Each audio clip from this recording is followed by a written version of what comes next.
Bonjour, bonsoir les amis. Alors, bain de sang sur les cryptos et également dans cette vidéo, je vais revenir sur les propos du boss de Ripple qui a dit Bitcoin, le futur Napster. Donc, c'est vraiment un moment charnière qu'on est en train de vivre. Le Bitcoin, il est aux alentours des 35 000. C'est allé très très vite. On se rapproche du niveau des 30 000 qui pour moi est un énorme niveau de support. Vous voyez, à long terme, ça ressemble à ça. Donc c'est un très très très gros niveau de support, d'accord? On peut bien évidemment se poser sur ce niveau, et donc ça c'est pas quelque chose d'impossible. On peut se poser sur ce niveau avant de repartir à la hausse, ou même se poser sur ce niveau et consolider. Mais si on casse ce niveau, on casse une vraie dynamique haussière avec une correction qui pourrait être quand même assez profonde. Si on prend par exemple les ratios de Fibonacci, on aurait, alors là, on est sur du 50% de correction par rapport au plus bas, d'accord? Et puis ensuite, le prochain niveau, il serait à 28 000. Donc, on voit que le niveau des 28 000 est très important. Et enfin, on a les 17 000. Bon, ça, c'est en ratio de Fibonacci. Si, par contre, on démarre sur ce point bas, on dirait que voilà, le point bas il se situerait aux alentours des 22 000. On a également cette grosse zone de consolidation, cette grosse résistance par là, qui est aux alentours des 20 000. Bref, un peu d'analyse technique, mais c'est pas ça le plus important. Le plus important, c'est encore une fois, je sais pas si vous vous en rappelez, j'avais fait une vidéo en novembre où je vous disais, je doute que le Bitcoin monte vers les 100 000 avant la fin de l'année. Bon, c'était pas très compliqué, mais je voyais quand même qu'il y avait un épuisement, c'est-à-dire qu'on a eu cette hausse, et puis vous voyez le Bitcoin qui vient réintégrer cette zone, et pour moi, c'était pas un bon signal ou c'était pas positif. Et on voit que la baisse continue. Alors pourquoi ça baisse? Quelles sont les raisons qui expliquent justement la baisse du Bitcoin? Alors il y en a plusieurs. Tout d'abord, il ne faut pas oublier qu'on est dans un marché qui est baissier. Le Nasdaq a fortement baissé. Hier, on a eu une baisse du Nasdaq de quasiment 2... Alors, je vais revenir ici sur un graphique daily, mais on a fait quasiment du 2,77%. C'est la plus grosse baisse du Nasdaq depuis 2020.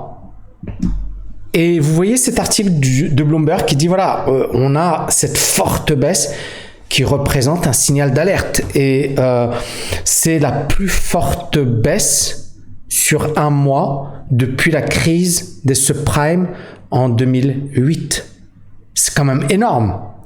Et donc on est effectivement dans quelque chose qui est quand même assez violent, une baisse assez violente. Donc on a, pour expliquer justement la baisse actuelle, tout d'abord la baisse des indices. Et cette baisse des indices, elle s'explique par un phénomène de bulle. On a des marchés qui ont monté pendant des mois. Depuis 2020, depuis les plus bas, les marchés n'ont fait que monter. Et donc, on s'aperçoit qu'il y a quand même un décalage entre la réalité économique et les cours boursiers. Deuxièmement, on a le risque de l'inflation qui est de plus en plus présent.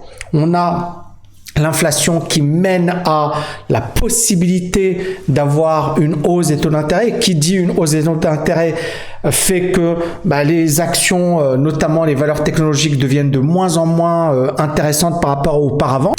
Et vous avez Larry Summers, qui est l'ancien ministre de l'économie américain, qui dit, et ça c'est très très important, il dit « He remains concerned », c'est-à-dire il est inquiet que les politiques et que les personnes qui mettent en place la politique monétaire soient assez détendues par rapport à l'inflation. Et pour lui, il a de forts doutes sur le fait que l'inflation revienne sur le niveau des 2% avant la fin de l'année.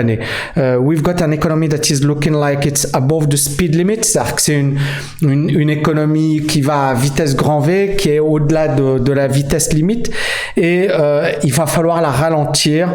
The Fed got a very delicate, c'est-à-dire que pour la Fed, ça va être effectivement un job très très difficile, mais il va falloir le mettre en place. Tout ça pour vous dire que on est véritablement dans une situation où l'inflation grimpe, les taux d'intérêt risquent d'être élevés, et ça explique et ça permet de comprendre pourquoi les cryptos s'effondrent et pourquoi les indices s'effondrent. Alors bien évidemment, quand on parle de crypto, on voit qu'il y a pas mal d'actions, alors ici, et puis ces actions, c'est Coinbase. Alors j'ai fait une vidéo sur le sujet. C'est Coinbase, alors Bitcoin, c'est la monnaie, MicroStrategy, Riot Blockchain, Marathon, et toutes ces boîtes s'effondrent, 54,8% pour Marathon, Riot 41,2%, alors Coinbase, MicroStrategy en vert, on est sur du moins 38%. Donc on voit que toutes ces actions baissent fortement. Et ça, c'est la baisse depuis le précédent plus haut du Bitcoin.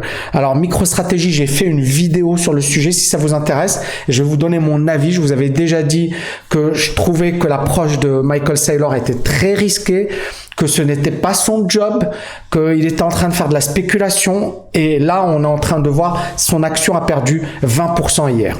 Donc le Bitcoin effectivement a fortement progressé durant les dernières années, c'est devenu de plus en plus mainstream, tout le monde en parle et je vais vous en parler dans une autre vidéo. Les NFT, on a Walmart, on a Nike, on a Adidas, on a tout le monde qui est sur les NFT aujourd'hui, on a l'accord entre Mastercard et Coinbase. Donc c'est des nouvelles très très très positives. Pourtant, le Bitcoin baisse, pourtant les cryptos baissent fortement. À la fin de la vidéo, je vous ferai une analyse sur les cryptos. Donc on a effectivement ce sentiment que aujourd'hui, les marchés, que ce soit les cryptos ou que ce soit les actions, sont de plus en plus liés. Donc il y a effectivement ce sentiment que quand le Nasdaq baisse, les cryptos baissent. Et inversement, quand les cryptos baissent, ça va avoir également un impact sur le Nasdaq. Alors bien évidemment, voilà, c'est Wall Street Journal. Moi j'adore, c'est très très costaud. Maintenant, ça ne veut pas dire que c'est une vérité. Ça ne veut pas dire que ça se vérifie toujours. Mais on voit bien ici, et c'est intéressant, on voit le Nasdaq qui baisse et on voit le Bitcoin qui baisse et on voit bien qu'il y a clairement une corrélation entre la baisse des indices et la baisse des cryptos. Les cryptos ont atteint 3000 milliards de capitalisation en novembre. Aujourd'hui, on est à 2000 milliards, c'est-à-dire qu'on a perdu 1000 milliards en 2 mois. Ça veut dire également qu'aujourd'hui, et ça c'est quelque chose sur lequel j'insiste très très très souvent, et je vais revenir dessus. Notre ami Elon Musk, on est bien d'accord que c'est le plus grand influenceur au monde. Dès qu'il dit quelque chose, ça a un impact. Et là, dans l'article, ils font la remarque, et je l'avais faite auparavant, c'est que il a dit on va accepter les paiements sur le Dogecoin. Normalement, c'est une nouvelle très positive. Qu'est-ce qui s'est passé? Eh bien, on s'est aperçu qu'il y a eu une hausse dans un premier temps et puis le Dogecoin s'est effondré juste après. On va analyser le Dogecoin. Comme ça va vous permettre de voir tout ça. Donc, Dogecoin.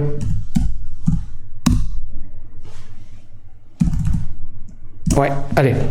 Donc, vous voyez ici, c'est notre ami Elon Musk qui disait, tiens, c'est intéressant, on va accepter le Dogecoin. Et vous voyez le Dogecoin, il est monté un petit peu. C'est vrai que c'était assez impressionnant. J'en avais même parlé. Ça a pris 51%, d'accord?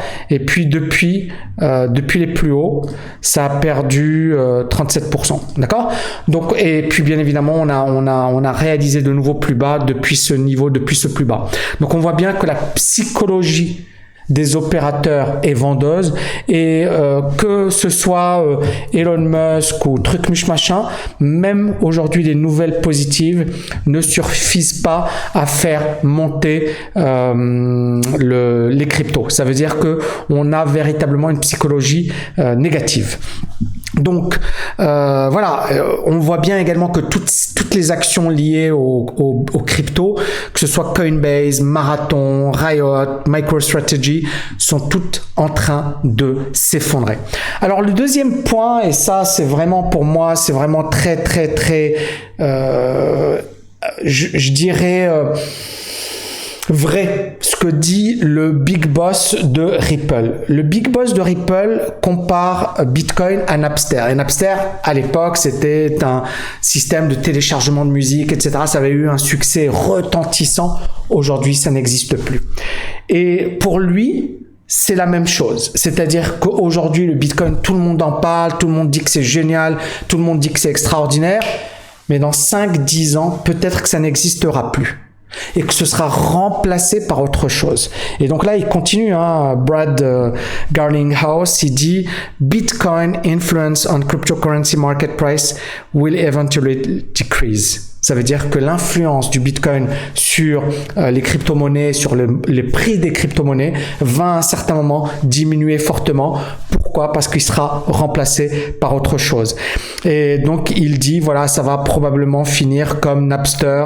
Napster nous a montré ce qu'il était possible de faire, mais à la fin, c'est Spotify, iTunes et Pandora qui ont gagné parce que elle s'était engagée avec les régulateurs. Napster il y a eu un crack des régulateurs sur Napster.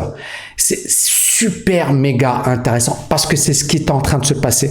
C'est-à-dire que là, et je vais vous en parler juste après, on va avoir des monnaie banque centrale, monnaie digitale, banque centrale. Les États-Unis sont en train de bosser dessus. La Chine, l'Europe, et on a de plus en plus de pays qui sont en train de travailler sur leur propre monnaie digitale. Et donc, le Bitcoin, qu'est-ce qu'il a permis? Il a permis de montrer que c'était possible, qu'il y avait une demande, qu'il y avait des avantages, que c'était un système ou un business model intéressant, ou un prototype intéressant. Maintenant, le Bitcoin a de nombreuses limites. Et donc, aujourd'hui, on a de plus en plus de gens qui vont se dire « Tiens, ça c'est super intéressant ». De plus en plus de pays. On va créer notre propre monnaie digitale banque centrale. D'accord? Et c'est ce qui est vraiment en train d'arriver, notamment avec les États-Unis. Donc, ce point de vue est extrêmement intéressant. Il y a une deuxième chose sur laquelle je voulais revenir. C'est celle-là. On va prendre ensemble les top performeurs, les actions qui ont le plus performé sur le S&P 500 dans la décennie allant de 2000 à 2009, la décennie 2000. On voit SWN, c'est une action qui pendant 10 ans a fait 50% de hausse par an en moyenne. C'est énorme. On a XTO Energy, 42%. On a Precision Catspot, 32%. Et on a cette boîte CHK qui faisait 27,8%. Cette boîte a été retirée de la bourse. Elle est à nouveau en bourse, mais les actionnaires ont tout perdu. Regardez. Ça valait 1400. Alors, c'est pas très clair. Ça valait 1400 en 2008. En 2020, ça valait 0. Donc cette action s'est juste effondrée avec notamment la crise sur le pétrole, qu'on a eu les prix négatifs, etc. Cette boîte a fait faillite. Et vous avez une deuxième boîte qui est Southwestern Energy Company, qui valait dans les années, vous voyez, entre 2000, en 2000, ça valait 0,90, c'est monté à 40, donc ça a été multiplié par 40, et puis ensuite on a eu un crack. On est passé de 40 à 0,91, d'accord? Donc la valeur, elle a été divisée par 40. Là, on est en train de se reprendre, ça vaut 4. C'est-à-dire que par rapport au plus haut, la valeur est toujours divisée par 10. Et les plus hauts avaient été atteints en 2014. C'était le moment où le pétrole avait atteint un plus haut historique. Et puis depuis, la valeur a été divisée par 40, puis on a cette reprise. Et là, la valeur est toujours divisée par 10, c'est-à-dire en environ 10 ans, en 10 années, les personnes qui ont acheté par là, d'accord, même par là, en 2008, ça valait 40, n'ont toujours pas récupéré leur investissement. Donc ça, c'est vraiment un phénomène très intéressant qu'il faut comprendre dans l'investissement à long terme. Il n'y a pas de vérité. Les gagnants d'hier seront les perdants de demain.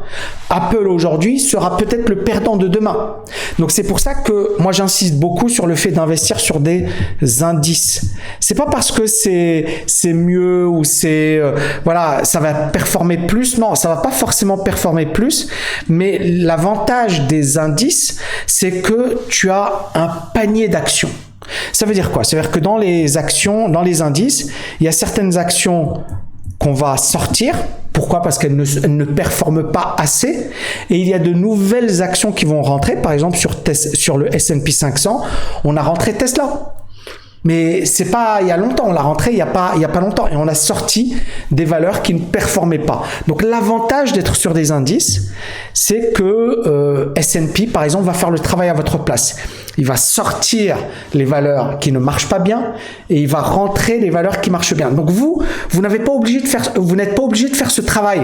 Alors qu'en faisant du stock picking, c'est-à-dire qu'en achetant par exemple, je sais pas moi, CHK, tu vas peut-être gagner pendant un certain temps. Tu vas te dire, waouh, pendant 10 ans, cette action, elle a fait 27% par an. C'est génial, c'est magnifique. Et tout le monde va dire qu'il faut l'acheter. Les journaux vont dire que c'est la 7e merveille du monde, que c'est extraordinaire, etc.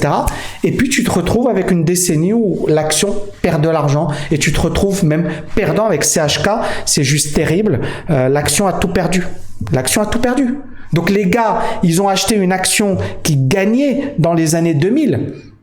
Une action qui était au top et ensuite ils ont perdu tout leur fric. Est-ce que vous commencez à comprendre pourquoi ce que dit le PDG de Ripple n'est pas con? C'est-à-dire, ça ne veut pas dire que je suis anti-Bitcoin ou je vais avoir toujours 2-3 rigolos pour déformer mes propos, mais je m'en fiche. C'est comme quand en novembre, j'avais dit il y a peu de chances que le Bitcoin atteigne les 100 000 $ avant la fin de l'année. C'est devenu, Tammy, il dit que le Bitcoin n'atteindra jamais les 100 000 $, ce que je n'ai jamais dit. J'ai dit, vu le contexte, il y a de faibles chances qu'on atteigne les 100 000 $. Maintenant, moi, je suis pas haussier sur le Bitcoin à court terme, à moyen terme, mais peut-être qu'à long terme, ça redeviendra intéressant. Mais j'en sais rien, vous n'en savez rien, personne n'en sait rien. C'est encore une fois, et c'est pour ça que notre but, c'est pas d'être piégé par une idée.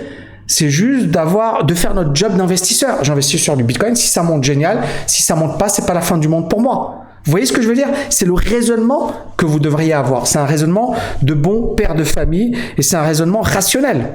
Donc, excellente analyse de Brad. Je suis d'accord avec lui. Alors ensuite, ici, on a grosse nouvelle. C'est la Fed, la Réserve fédérale américaine, qui dit, voilà, on va émettre et donc bien évidemment une monnaie digitale américaine. Ce n'est pas encore fait, ils sont dans la partie rédaction, papier, compagnie, mais ça avance et ça avance très très vite. Donc vous voyez, la Réserve fédérale a pris un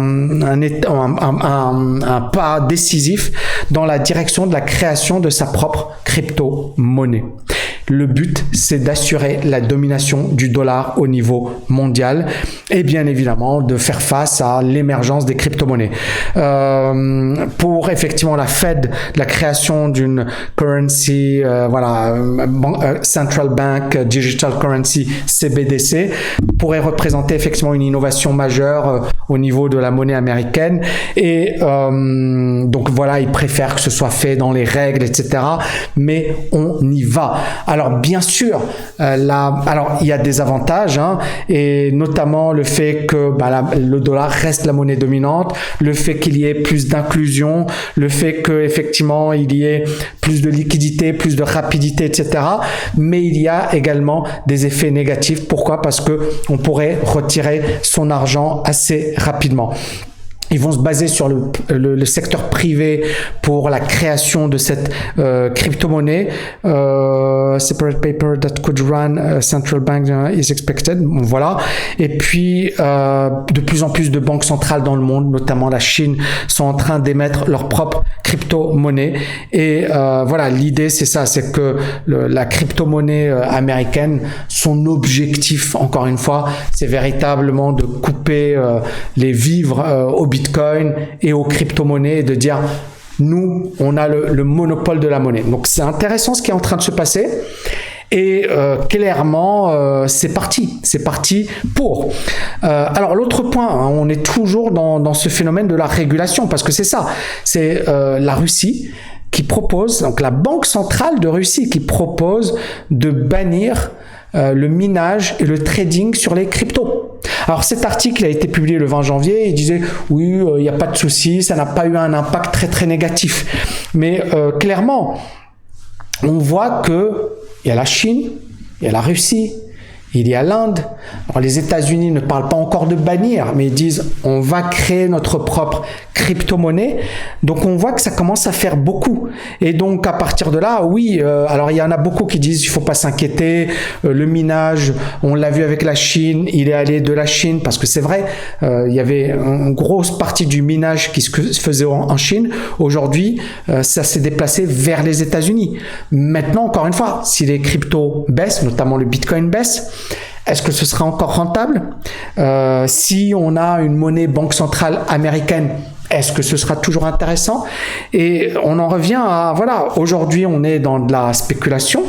Il y a clairement, voilà, des gens qui sont fanatiques et qui disent ça ne peut que monter et ce sera impossible pour les États de taper sur les cryptos. Et je suis d'accord. Maintenant, il faut pas oublier qu'il y a le grand public, il y a également le pouvoir de la loi, le pouvoir des États, et que pour que les cryptos, et notamment le Bitcoin, surtout le Bitcoin, puissent continuer de monter, il faut qu'il y ait toujours un engouement, il faut qu'il y ait toujours une demande. Or, si on a des lois, donc ça ne veut pas dire qu'on va complètement bannir ou interdire le Bitcoin, c'est quasiment impossible. Mais les États ont des moyens détournés de le faire. Donc c'est très important de bien comprendre ce point de vue. Enfin les amis, c'est ce que j'avais à dire, je vais faire une analyse. Je voulais juste vous dire, pour ceux qui veulent nous rejoindre pour le bootcamp sur les options, ça va démarrer le 28 janvier, ça va être juste énorme et bien évidemment on va aborder les stratégies les plus puissantes pour entamer l'année 2022 dans les meilleures conditions. Ce que je vais faire ici, c'est que je vais analyser un petit peu quelques crypto-monnaies à très long terme. Donc le Dogecoin, on est toujours sur quelque chose de très vendeur. Alors on a voilà des monnaies comme enfin des actions comme Coinbase qui a cassé ses plus bas historiques. Donc c'est vraiment un truc qui est pas top. MSTR, j'ai réalisé une vidéo dessus, ça a perdu 17%, Riot 14%, et on a le Bitcoin actuellement qui est véritablement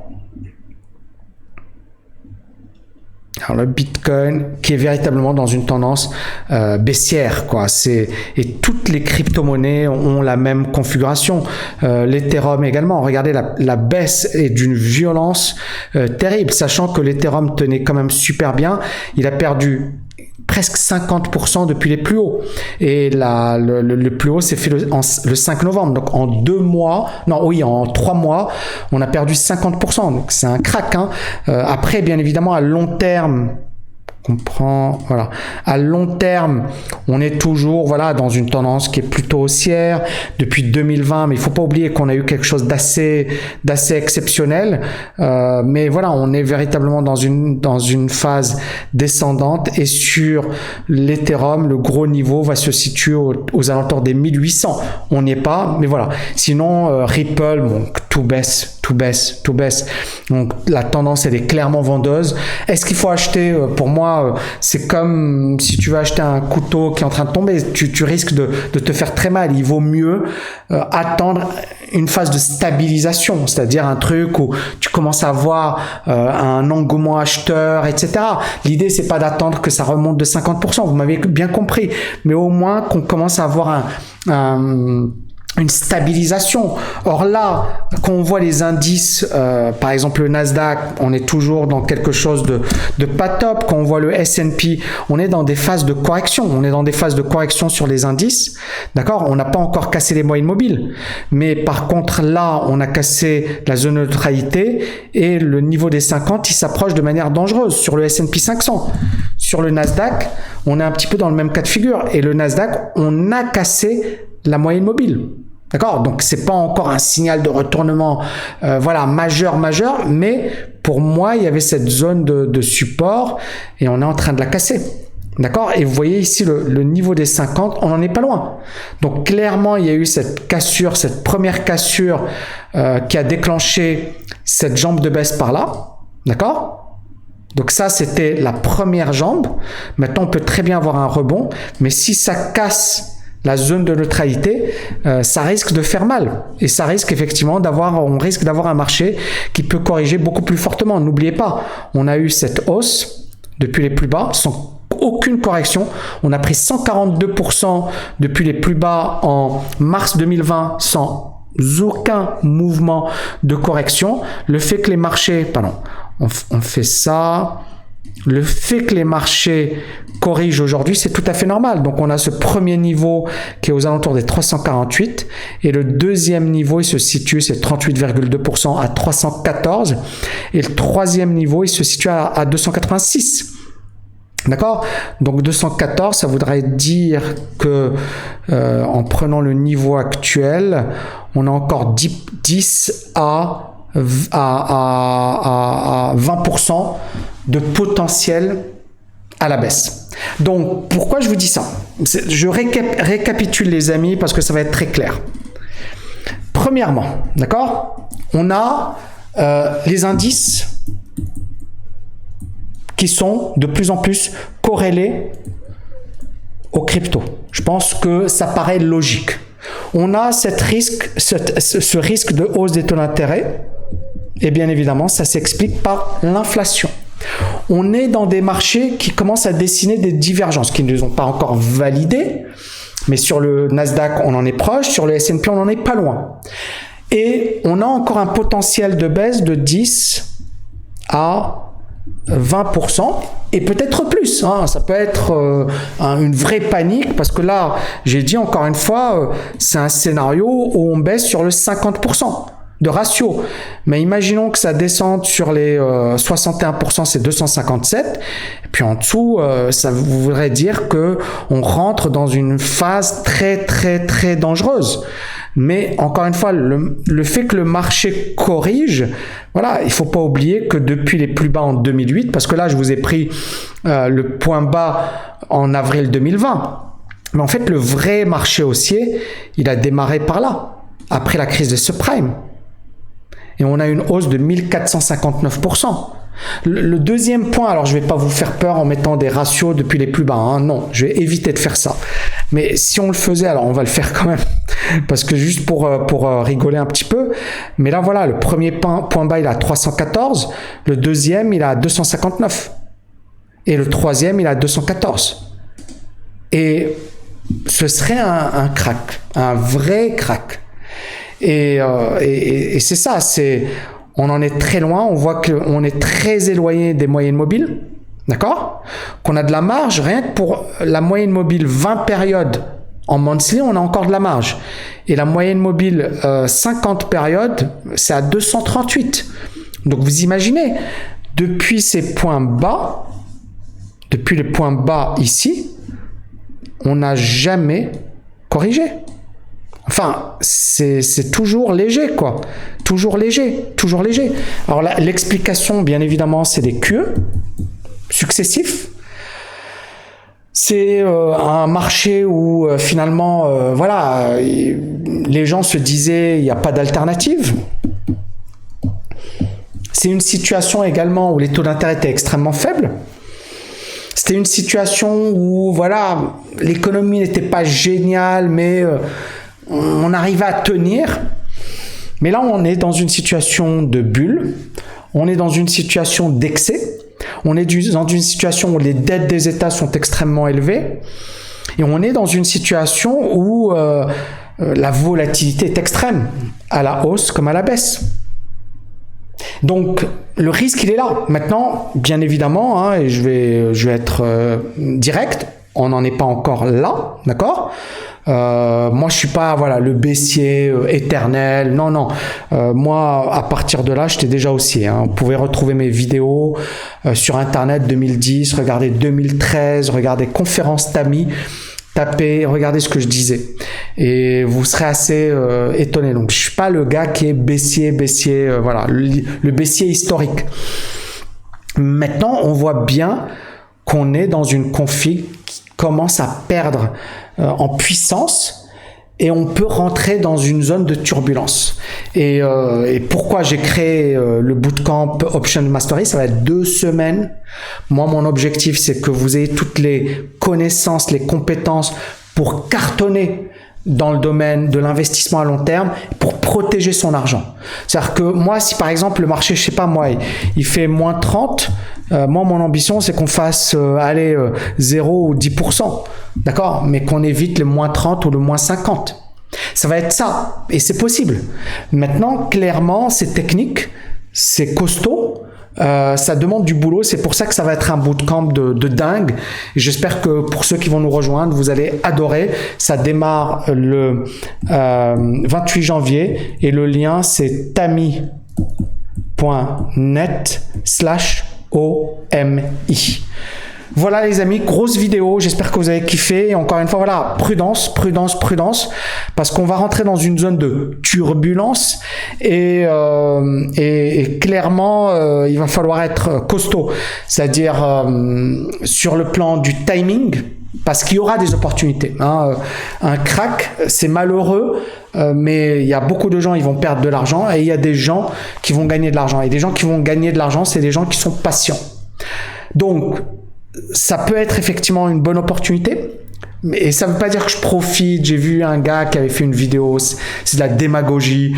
Moi, je parle en tant qu'investisseur, je parle en tant que gars qui galérait financièrement, et je parle en tant que gars qui considère que le fait d'assurer sa liberté financière, ça permet de vivre mieux, parce que finalement, quand tu es dans l'esclavage du métro boulot dodo, tu vis toute ta vie avec la boule au ventre, et je l'ai vécu pendant de nombreuses années, et c'est moi pourquoi j'insiste sur le fait d'investir, de se développer financièrement, d'avoir un nouveau mindset, d'appréhender les choses différemment. Et ce que je vous enseigne, c'est pas de la spéculation à 2 balles, c'est pas comment devenir riche rapidement, c'est pas des formules miracles, c'est scientifique, c'est costaud, ce n'est pas une martingale. On peut perdre de l'argent, on peut se casser la figure, on peut y laisser des plumes, mais quand on maîtrise ce que l'on fait, ça ne veut pas dire qu'on ne va pas perdre, ça veut dire qu'on peut limiter la casse. Ça veut dire qu'on sait ce qu'on fait. Ça veut dire qu'on va pas tomber dans une spirale infernale. Ça veut dire qu'à un certain moment, on peut dire stop. Et le but du bootcamp, c'est pas une formule miracle, mais c'est de vous dire comment on peut tirer notre épingle du jeu si on a un énorme crack. Comment on peut tirer notre épingle du jeu si le marché il part comme ça, et beaucoup de gens sont surpris parce que c'est ce qui peut arriver. On peut avoir plusieurs choses. On peut avoir un marché qui fait du surplace pendant plusieurs mois. On peut avoir un marché qui se casse la figure. On peut avoir un marché qui consolide un petit peu et qui explose à la hausse. Et toutes ces situations sont possibles. Et nous, notre but, c'est pas de jouer à Madame Irma, c'est de se dire, si ça monte, je veux gagner. Si ça consolide, je veux gagner. Si ça se casse la figure, je veux gagner. Et je veux protéger mon capital. Et tout ça, on peut le faire. Par exemple, sur la partie sur les options, si tu es dans une situation où tu te dis, je sens pas le risque. C'est trop risqué. Tu peux dire, ok, moi je ne veux pas perdre plus de 5% sur mon capital. Tu peux dire, je peux pas perdre plus que 10%. Si par exemple le marché ne fait rien, tu peux générer des revenus, tu peux générer de 2% par mois avec des stratégies sur options, alors que le marché, il fait rien. Et tout ça, encore une fois, c'est des stratégies costauds, des stratégies qu'utilisent beaucoup de professionnels, de plus en plus de particuliers, mais on a de plus en plus de particuliers sur les options qui font du gros n'importe quoi et qui opèrent avec des émotions. Et moi, mon but, c'est de vous montrer de manière extrêmement carrée, extrêmement rationnelle, comment utiliser des options dans une optique d'investissement, pas dans une optique trading. Il y aura un autre bootcamp sur le trading, mais là, on parlera investissement d'abord. D'accord ? Les amis, j'espère que vous avez kiffé cette grosse vidéo. Il y aura une autre vidéo, je le sais, sur Grantham, sur le fait que est-ce qu'on va avoir un crack de 40%, même si j'ai donné pas mal de réponses dans cette vidéo, elle est assez costaud. Donc vidéo sur Jérémy Grantham et vidéo sur Michael Saylor, MSTR, Coinbase, Walmart, etc., etc. Merci beaucoup. N'oubliez pas de liker et de partager. Je vous dis à bientôt. Ciao, ciao, ciao.